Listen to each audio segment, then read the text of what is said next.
მირასაყვარელი. გიშდები. Salamasi. Gilotsa. Purvili gidaje.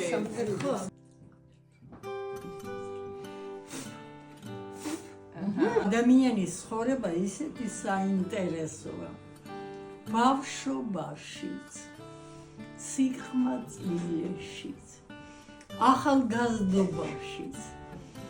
შემდეგ მომწიფებული ხანა რო არის და რაღაც შემოქმედებითი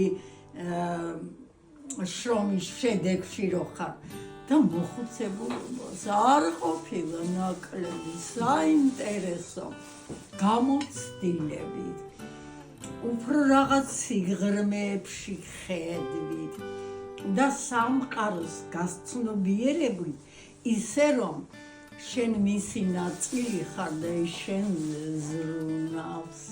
ამისი ნახვა ყოფილა მაგარი საინტერესო. რამდენი წლის გახდი? რამდენის? მე გავხდი 88 წლის.